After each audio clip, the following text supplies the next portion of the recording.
If x is a continuous random variable with a density function that is f of x is equal to x plus 2 over 32 when x is in the range between -2 and 6, and f of x, our density function, is 0 otherwise, determine the probability that x gives us a value, that we measure a value for x that is less than -1.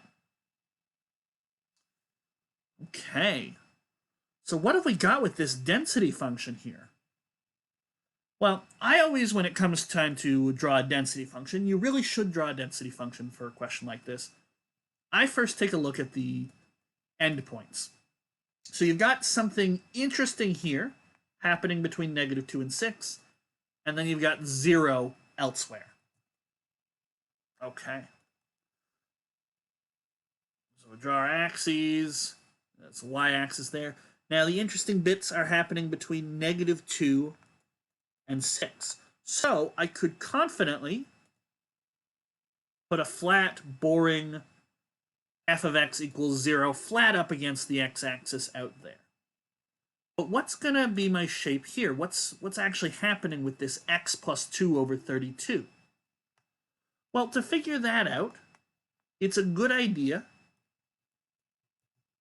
to plug your endpoints to -2 and 6 into this function. And that's a great way to start off a question like this. So f of -2 will be -2 plus 2 over 30, not 36, over 32. So that'll be 0 over 32, or just 0. Okay, so what does that tell me? Well, this function goes through -2, 0. Now, if you're someone who sort of forgot a lot of their high school coordinate geometry stuff, that's okay. Okay. All you have to do is go to this 2 and go a distance 0 up from the flat x-axis, which just sort of keeps you where you are. All right, that wasn't too interesting, but what happens with our other sort of interesting endpoint? Well, if I put 6 in here, I get 6 plus 2 over 32. That's 8 over 32, and that simplifies to 1/4. So what is that telling me? Well, if I go over to this 6 and go up by 1/4, now I've got no scale on here, so I just draw it so that I'm comfortable with the picture. And what's happening with this x plus 2 over 32 function is it's a linear function, so just connect the dots and you've got a line. And then, oh, well, look at that. We've got a triangle. And the area under this triangle will be 1, because the area under a density function is always 1. But this gives us a representation of the probabilities for the ranges of values for x. Now, we want to answer a very specific question, okay, involving -1. Now, is it less than or is it greater than that we want? Less than -1.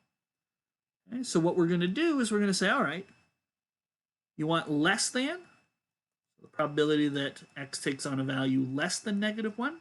We are going to start at -1, and we're going to shade all the area under this shape that we can. It corresponds to values less than -1. So anything to the left. Now, something that I should point out, because students ask me about this every year, okay, it's about the relationship, not the order the numbers are listed. So these mean the same thing. These both are saying that -1 is a bigger number than x, and that x is a smaller number than -1. Okay? Some people get hung up on the order of the symbols. It's really not about that. It's about reading and understanding.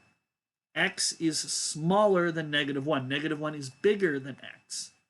And that's what tells us that, oh, we need to shade in over here to the left, because when you're reading a number line, bigger numbers are on the right, smaller numbers are to the left.